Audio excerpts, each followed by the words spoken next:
اعوذ باللہ من الشیطان الرجیم بسم اللہ الرحمن الرحیم شہر رمضان الذی انزل فیہ القرآن ھدی للناس وبینات من الہدی والفرقان۔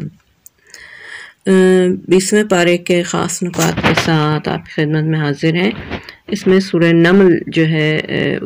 اور اس کے بعد سورہ قصص کا تذکرہ ہے۔ اس کا آغاز جو ہے وہ ہم سورہ نمل کے آیت نمبر 82 سے کرتے ہیں۔ بسم اللہ الرحمن الرحیم وَإِذَا وَقَعَ الْقَوْلُ عَلَيْهِمْ أَخْرَجْنَا لَهُمْ دَابَّةً مِّنَ الْأَرْضِ تُكَلِّمُهُمْ أَنَّ النَّاسَ كَانُوا بِآيَاتِنَا لَا يُوقِنُونَ۔ دابۃ الارض سے مراد ایک باشعور انسان ہے، جس کی تفسیر بعض روایات میں امیر المومنین اور بعض روایات میں امام زمان اجل اللہ تعالی فرجہ شریف سے کی گئی ہے۔ اور مختلف اوقات میں معصومین سے یہ پوچھا گیا ہے کہ آخر وہ کون سی مخلوق ہے جس کو اس کام کے لیے معین کیا گیا ہے، تو فرمایا کہ وہ صاحب اللحیہ ہے، جس سے یہ بھی اشارہ ملتا ہے کہ باطل کا سے بیزاری کا اعلان کوئی ظاہراً داڑھی والا یا دیندار شخص ہی کر سکتا ہے، اس کے علاوہ دوسرے افراد کے جو ہے وہ اعلان جو اگر باطل سے اعلان کریں، اظہار اس کا باطل سے بیزاری کا اعلان کریں تو وہ قابل اعتبار نہیں ہے، یعنی کوئی دیندار شخص ہی ہے جو باطل سے بیزاری کا اعلان کر سکتا ہے، آپ غیر دیندار افراد سے اس کی توقع نہیں رکھ سکتے۔ اس کے بعد اسی بارے میں سورہ قصص کا جو ہے وہ شروع ہو رہی ہے سورہ قصص، جس کے آیت نمبر 5 جو بہت مشہور ہے، وَنُرِيدُ أَن نَّمُنَّ عَلَى الَّذِينَ اسْتُضْعِفُوا فِي الْأَرْضِ وَنَجْعَلَهُمْ أَئِمَّةً وَنَجْعَلَهُمُ الْوَارِثِينَ۔ مستضعف یعنی پامال کیے ہوئے لوگ اگرچہ علمی اعتبار سے ہوں، ادبی، فکری، اقتصادی یا سیاسی اعتبار سے بھی ہو سکتے ہیں، لیکن عام طور سے ان کا اطلاق جو ہے وہ سیاسی اور اخلاقی کمزوریوں پہ ہوتا ہے۔ اور قرآن مجید میں مستضعفین کا ذکر جو ہے وہ 5 مقامات پہ ہوا ہے، اور اس سے مراد وہ صاحبان ایمان ہیں جنہیں ہر اعتبار سے پامال کر دیا گیا ہے۔ پروردگار عالم نے جو ہے ان کو یہ بشارت دی ہے کہ ہم ان کو امام بنائیں گے اور اس زمین کا وارث بنائیں گے، اور یہ آیہ مبارکہ جو ہے وہ ظہور امام زمان اجل اللہ تعالیٰ فرجہ شریف سے مناسبت رکھتی ہے۔ اس کے بعد سورہ قصص کی آیت نمبر 9 ہے، وقالت امرأة فرعون قرۃ عین لی ولک لا تقتلوه عسى ان ينفعنا او نتخذه ولدا وهم لا يشعرون۔ جناب موسیٰ علیہ السلام کے واقعے کی طرف اشارہ ہے۔ فرعون کی زوجہ کا نام آسیہ بنت مزاحم تھا، اور انہیں قدرت نے اسی دن کے لیے فرعون کے محل میں رکھا تھا۔ انہوں نے ایک نبی خدا کی زندگی کا تحفظ کیا، تو روایات میں آیا ہے کہ دنیا کی 4 بہترین خواتین میں آپ کا شمار ہوا۔ جناب مریم بنت عمران، آسیہ بنت مزاحم، خدیجہ بنت خویلد اور جناب فاطمہ بنت محمد سلام اللہ علیہ۔ اور ان سب کا مشترکہ کردار یہ ہے کہ ان سب نے اپنے اپنے دور میں نبی خدا کی زندگیوں کا تحفظ کیا۔ جناب مریم نے جناب عیسیٰ علیہ السلام کو بچایا، جناب آسیہ نے جناب موسیٰ کا تحفظ کیا، جناب خدیجہ نے رسول خدا کو سہارا دیا، اور جناب فاطمہ زہرا سلام اللہ علیہ نے اپنے والد کے لیے ماں کی شفقت اور محبت کا انتظام کر کے ان کا حوصلہ بڑھایا، یہاں تک کہ روایات میں آتا ہے کہ رسول خدا نے انہیں اپنے باپ کی ماں یعنی ام ابیہا کہہ کے ہمیشہ یاد کرتے تھے۔ اور تحفظ رسالت ایک ایسا عظیم کارنامہ ہے جس کی مدح و ثنا ہمیں آیات قرآن اور ارشادات معصومین میں بار بار ملتی ہے، اور واقعاً حیرت ہوتی ہے ایسے احسان فروش مسلمانوں پر جو کہ اپنے رسول کے محافظ، حقیقی محافظ جناب ابو طالب علیہ السلام بھی دشمن ہیں، اور ان کے ایمان کا جان بوجھ کے جو ہے وہ انکار کرتے ہیں۔ اگلی آیت سورہ قصص کی آیت نمبر 13 ہے، ان وعد اللہ حق ولکن اکثرهم لا يعلمون۔ بے شک وعدہ نصرت الہی یہی ہے اور وہ غیب سے اس کا سامان فراہم کرتا ہے۔ اور موسیٰ علیہ السلام کو اس بات کا مکمل یقین تھا، لیکن افسوس کہ عہد حاضر کے مسلمانوں کو یہ اعتبار نہیں، اور وہ فرعون وقت سے خوفزدہ رہتے ہیں اور اس کے خلاف آواز اٹھانے سے جو ہے وہ اس میں بھی وہ لرزتے ہیں، بلکہ ان کے خلاف آواز اٹھانے والوں کی آواز کو بھی دبا دینے کی کوشش کرتے ہیں اور اس کو قوم و ملت کی خدمت تصور کرتے ہیں۔ سورہ قصص کی آیت نمبر 15 میں ارشاد ہے فَاسْتَغَاثَهُ الَّذِي مِنْ شِيعَتِهِ عَلَى الَّذِي مِنْ عَدُوِّهِ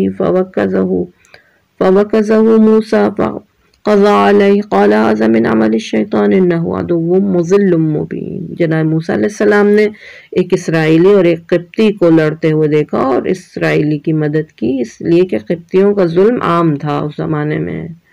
اور فرعون کی قوم ہونے کی بنا پہ وہ مسلسل اسرائیلی یعنی جو سبطی تھے، یعنی جناب یعقوب علیہ السلام کے 12 بیٹوں کی جو اولاد تھی وہ سبطی کہلاتے تھے، اور قبطی جو تھے وہ وہاں کے جو رہنے والے تھے، وہ قبطی جو ہے وہ سبطیوں پہ عموماً یا بنی اسرائیل پہ ہمیشہ ظلم کرتے تھے۔ قرآن مجید نے سب سے پہلے یہ کہ اسرائیلیوں یا سبطیوں کو شیعہ کہا ہے اور پھر قبطی کو دشمن قرار دیا ہے، اور جس سے قرآنی اصطلاح کا اندازہ ہوتا ہے کہ نبی کے چاہنے والے اور مظلوم جو ہیں وہ شیعہ کہلائے جاتے ہیں، اور ان کے جو مد مقابل ہوتے ہیں وہ دشمن ہیں۔ دوسری طرف جب اسی اسرائیلی نے دوبارہ فریاد کی تو جناب موسیٰ نے اسے بھی گمراہ قرار دیا، کہ جب اس نے حالات کی جو ہے وہ شرائط کو بالکل نظر انداز کر دیا، نہیں وہ ایک لڑنے جھگڑنے والا انسان تھا اور روزانہ لڑنے کے لیے تیار ہوتا تھا، جبکہ قبطیوں کے مظالم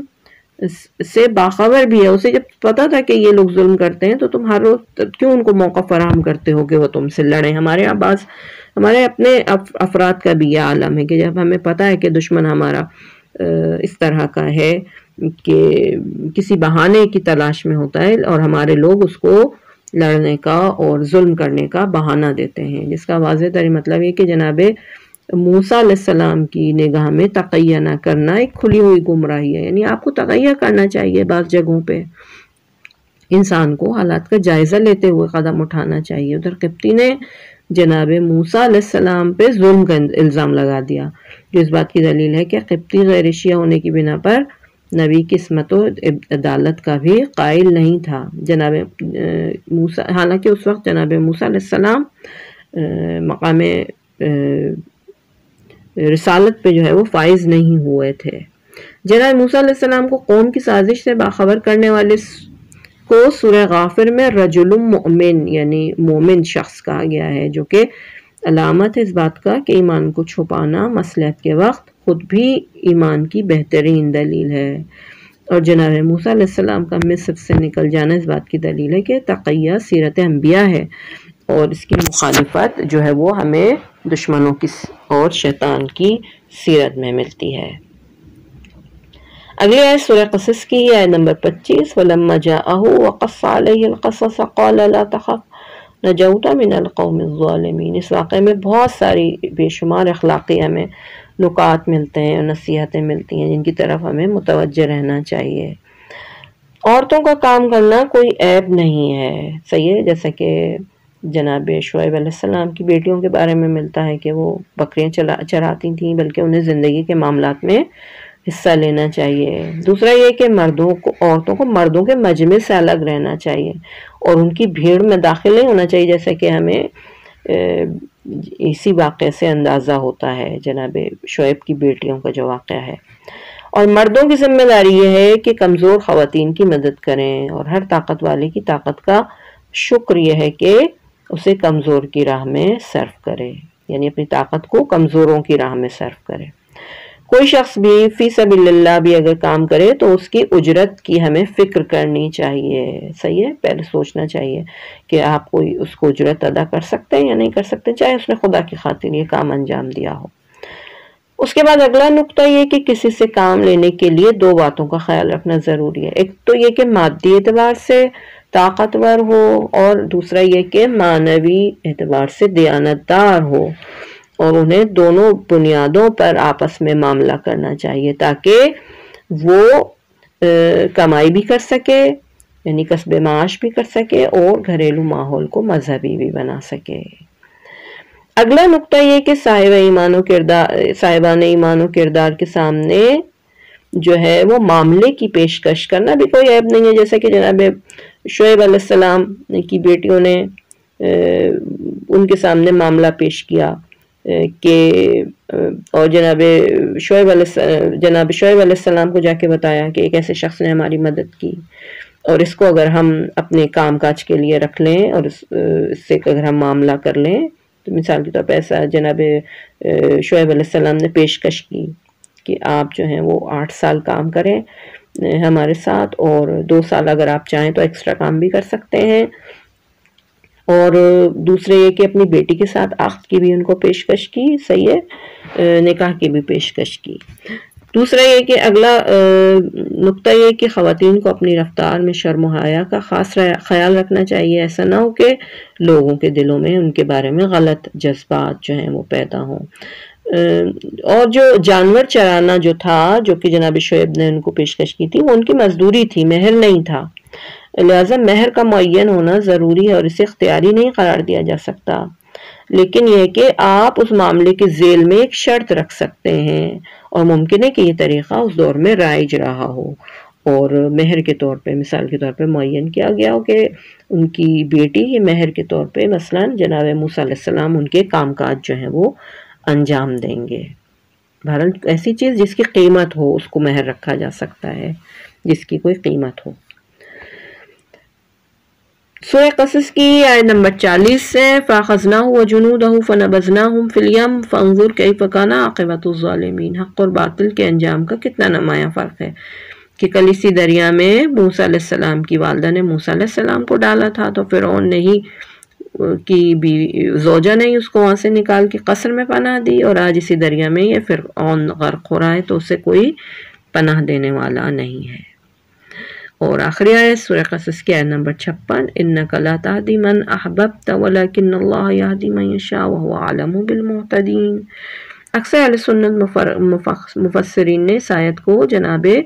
ابو طالب کی طرف موڑنے کی غلط کوشش کی ہے کہ رسول خدا نے بہت چاہا کہ وہ ایمان لے آئیں، لیکن چونکہ خدا نے نہیں چاہا اس لیے وہ ایمان نہ لا سکے، جبکہ یہ آیت عام آیت ہے اور اس میں کسی فرد کی طرف اشارہ نہیں ہے، اور نہ ہی اس اعتبار سے ہم جناب ابو طالب کی نگرانی کی داستان کو ہم یہاں لا سکتے ہیں کہ خدا اور رسول کی مرضی میں اختلاف نہیں ہو سکتا، ورنہ رسول جو ہے وہ رسالت سے برخاست ہو جائے گا۔ دراصل ان روایات کی بنیاد وہ احساس شکست ہے جو ابو طالب علیہ السلام کے مقابلے میں تمام کفار کو حاصل ہوا اور تھا، جن کا انہوں نے ظاہر یہ کیا کہ کلمہ پڑھ کر یہ الزام لگایا کہ کلمہ نہیں پڑھا، حالانکہ ہم جانتے ہیں کہ رسول خدا کا عقد جو ہے وہ آپ نے پڑھایا تھا، نکاح آپ نے پڑھایا تھا، یعنی اسلام میں اپنے آپ انہوں نے اس کو اصل بنایا کہ اسلام کے اصلی جو فداکار ہیں، اسلام کے اصل جو مجاہد ہیں، ان کو اسلام سے خارج کر دیا جائے، جو کہ آج تک ہوتا چلا آیا ہے کہ پہلے جناب ابو طالب، پھر آپ کے فرزند جناب امیر المومنین، پھر ان کے فرزندوں کے اوپر جو ہے وہ اس طرح کے الزامات لگائے گئے، جو نہیں معلوم کب تک یہ سلسلہ بہرحال جاری رہے گا۔ پارہ نمبر 21 کے نکات کے ساتھ انشاءاللہ جل آپ کی خدمت میں حاضر ہوں گے۔ وصلی اللہ علی سیدنا محمد وعلی الطاہرین۔